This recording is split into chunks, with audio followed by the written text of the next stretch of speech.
আগেরবার পেয়েছিলাম আমি 57, এবার পেয়েছি আমি 120। আগেরবার আমার যে ভুলগুলো হয়েছিল তার মধ্যে মেন কারণগুলো আমি তোমাকে বলছি। এই ভুলগুলো তোমারই হচ্ছে, আমি কনফার্ম লিখে দিচ্ছি। তুমি যদি পরীক্ষা দিচ্ছ বা তুমি পাস করতে পারছো না, তোমার প্রিপারেশন মোটামুটি ঠিক আছে, তাও তুমি পাস করতে পারছো না, তোমার ভুলগুলো আমার মতনই হয়ে হচ্ছে কনফার্ম। তুমি শুনে যাও ভুলগুলো।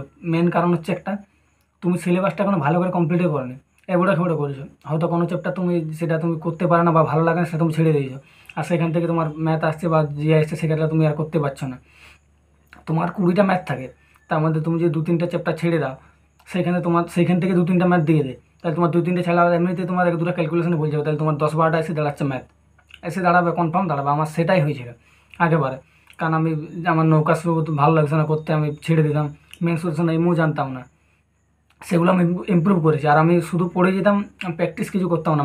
ম্যাথ যেয়ে তোমার প্র্যাকটিস মাস্ট করতে হবে, ম্যাথ যেয়ে প্র্যাকটিস ছাড়া তোমার কোনো মতে হবে না।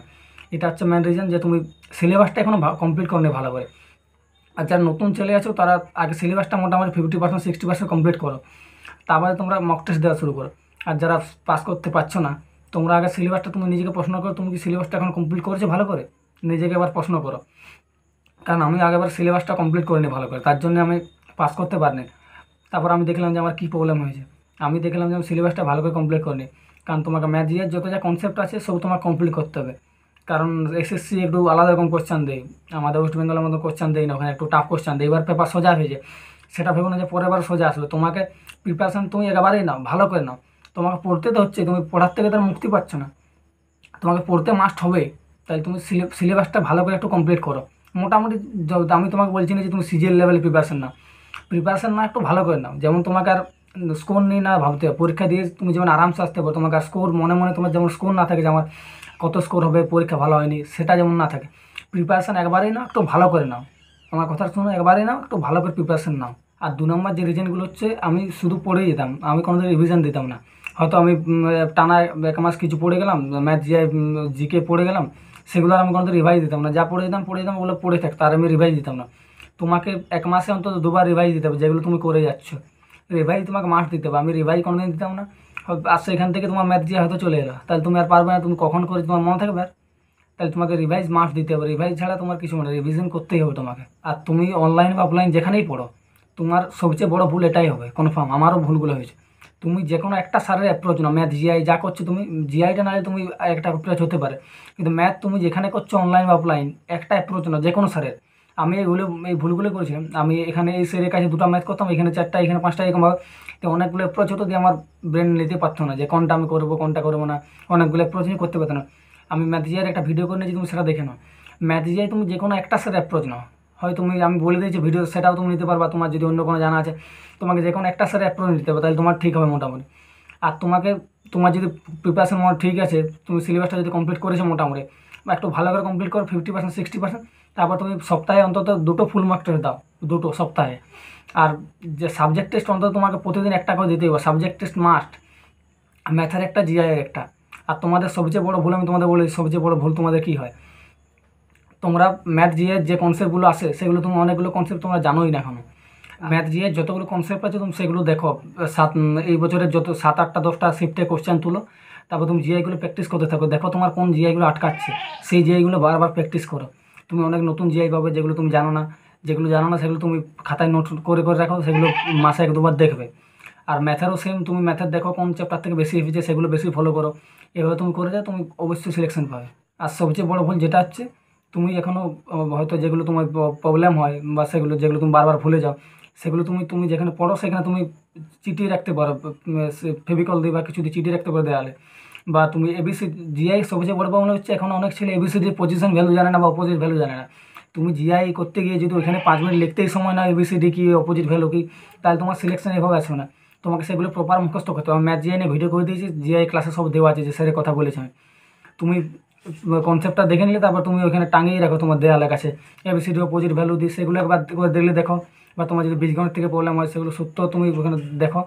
বা মেনসুরেশন থেকে যদি তোমার প্রবলেম হয়, সেগুলো সূত্র তুমি ওখানে চিটিয়ে রাখো তোমার দেওয়ালে, ওগুলো ডেলি বার করে দেখো, তাহলে তোমার মোটামুটি ঠিক হবে, মনে থাকবে সব কিছু। ওর মধ্যে কতটা ক্যাপাসিটি আছে সেটা একমাত্র তুমিই জানবে। তোমার যেগুলো মনে হচ্ছে আমার হার্ড লাগছে, সেগুলো পরে করবে। তুমি আগে যেগুলো তুমি মোটামুটি তোমার বেশি আসছে, সেগুলোর থেকে বেশি করতে থাকো, তারপরে সে হার্ডে যাও। যেগুলো বেশি আসছে সেগুলো বেশি ফলো করো, তারপরে আস্তে আস্তে হার্ডে যাও। প্রথমে হার্ড করতে যাও না, হার্ড মতো ম্যাথ চ্যাপ্টার মধ্যে তোমার যেটা জটিল লাগে সেটা প্রথমে করতে যাও না, যেগুলো মোটামুটি বেশি আসছে সেগুলো আগে করো, তারপরে হার্ড চ্যাপ্টারগুলোতে যাবে। আর তোমাকে মক টেস্ট সপ্তাহে বললাম যে এক দুটো তুমি ফুল মক টেস্ট দিবে, যাতে প্রিপারেশনটা মোটামুটি ঠিক আছে এখন পর্যন্ত। আর যাতে সিলেবাসটা কমপ্লিট হয়নি তার আগে মোটামুটি 50% 60% সিলেবাসটা কমপ্লিট করো। আর তোমরা ম্যাথ জিআইটা বেশি ফোকাস করো, কারণ ম্যাথ জিআই থেকে সবচেয়ে বেশি নাম্বার আসে। আর প্রতিদিন একটা করে সাবজেক্ট টেস্ট দাও। তোমরা টেস্ট কোথার থেকে দেবে? আমি টেস্ট দিতাম টেক্সট বুক থেকে, দেখো উপরে দেখতে পাচ্ছি। আগেবার আমি যদি বলো যে আমি আগেবারে কী করে গেছি, শুধু আমি জিডির জন্য মোটামুটি 85টা মক টেস্ট দিয়েছি। ফুল মক টেস্ট মানে 20-25টা দিয়েছিলাম, বাকি সব subject test chapter wise test দিয়েছিলাম। তোমরা ওখান থেকে প্রতিদিন একটা করে সাবজেক্ট টেস্ট দাও, প্রিভিয়াস ইয়ার দাও, হয়তো এই বছরের যে প্রিভিয়াস ইয়ার এসেছে প্রতিটি শিফটে ম্যাথের দাও, জিআইয়ের দাও, সাবজেক্ট টেস্ট প্রতিদিন একটা করে দাও। আমি আমার ডেসক্রিপশনে লিঙ্ক দিয়ে দেবো টেক্সট বুকে, তোমরা ওখান থেকে পারচেস করতে পারো। সাবস্ক্রিপশন প্রো নেবে, সেখানে তোমাদের মোটামুটি 400-500 টাকা পড়বে, কিন্তু তোমাদের 1 বছর তোমরা ইউজ করতে পারো। তোমাদের এখনও এক্সামের 6-7 মাস আছে, তোমরা সেটা ইউজ করো। প্রতিদিন একটা করে সাবজেক্ট টেস্ট অবশ্যই তোমাদেরকে দিতে হবে। আর যেটা কথা, আর একটা কথা তোমাদেরকে বলছি, তোমরা এই কিছুদিন একটু মোবাইল থেকে দূরে থাকা, কারণ ফেসবুক ইনস্টাগ্রাম এইসব থেকে যদি তোমার সত্যি মনে করো যে আমরা পাস করতেই হবে, তাহলে তোমার ফেসবুক ইনস্টাগ্রাম থেকে দূরে রাখো। আমার মোবাইলে 7-8 মাস ফেসবুক ইনস্টাগ্রাম নেই, তাহলে আমি তোমাদেরকে লিঙ্ক দিতে পারতাম।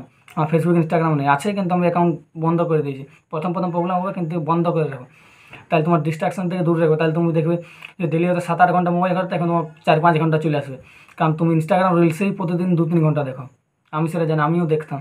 আমার এখন ইনস্টাগ্রাম ফেসবুক সব আছে, কিন্তু আমি এখন কিছু ডাউনলোড করি, এখন আমি করবো না। যতদিন না সাকসেস হচ্ছে আমি ফেসবুক ইনস্টাগ্রাম আমার ফোনে আমি কিচ্ছু রাখবো না।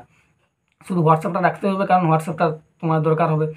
হোয়াটসঅ্যাপে তোমাদের হয়তো কোনো নিউজ এলো বা কিছু গ্রুপ থেকে পিডিএফ। টেলিগ্রাম রাখো, হোয়াটসঅ্যাপ রাখো, বাকি ফেসবুক ইনস্টাগ্রাম এখন রাখো না, এখন কিছুদিন দূরে থাকো ফেসবুক ইনস্টাগ্রাম থেকে।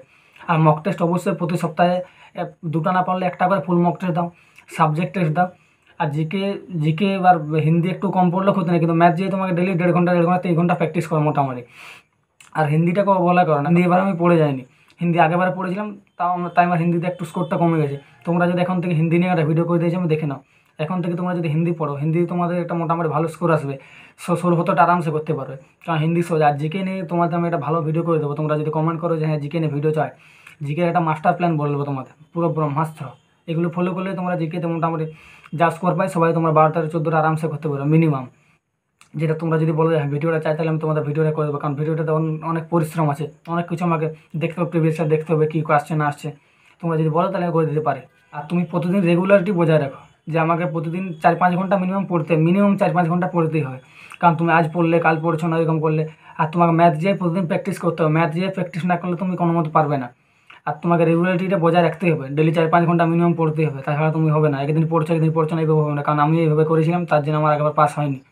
আবারও একটা কথা বলবো, যাদের সিলেবাস এখনো কমপ্লিট হয়নি, ভালো করে মোটামুটি সিলেবাসটা কমপ্লিট করো। যেগুলো বেশি হয়েছে দেখো, 6-7টা শিফটে কোশ্চেন তুলো, যে কোথার থেকে কোশ্চেন বেশি হয়েছে সেগুলো একটু বেশি করে ফলো করো। জিআইয়ের একটাই ভুল সবাই, জিআই তুমি জানো না এখনও কতগুলো কনসেপ্ট আসে। 6-7টা শিফটে কোশ্চেন তুলো। আমার চ্যানেল আছে, হোয়াটসঅ্যাপের লিঙ্ক আছে ডেসক্রিপশনে, সেখানে আমি দিয়ে দেবো। সেখানে তোমরা যদি রিকোয়েস্ট করো আমি দিয়ে দিতে পারি, 6-7টা শিফটে কোশ্চেন দিয়ে দেবো। সেখান থেকে তোমরা জিআইগুলো প্র্যাকটিস করো, দেখো তুমি কোন জিআইটা পাচ্ছ না, সেই জিআইগুলো বেশি করে ফলো করো। এখনও 6 মাস হাতে সময় আছে, সময়টা মূল্য দাও সময় থাকতে, কারণ বয়স পেরিয়ে গেলে আর সময় আসবে না। তাই তুমি মোটামুটি 6-7 মাস ভালো করে পড়ো, আরামসে তোমার সিলেকশন হবে। আর অবশ্যই একটা করে সপ্তাহে ফুল মক টেস্ট দিবে, যাদের সিলেবাসটা মোটামুটি হয়েছে, দেখছি মনে হচ্ছে যে হ্যাঁ মক টেস্ট আমার দেওয়ার সময় চলে এসেছে। আর সাবজেক্ট টেস্ট একটা করে মাস দিতে হবে তোমাকে ডেলি, ম্যাথের একটা, জিআই একটা, মিনিমাম একটা করে দিতে থাকো, তাহলে তোমার ম্যাথ জিআইটা ইম্প্রুভ হবে। তাহলে ম্যাথ জিআই তুমি 18-19টা করে আরামসে করতে পারো মিনিমাম, লিখে দিতে পারো। আমি ভালো করে পড়তে থাকো। জয় হিন্দ।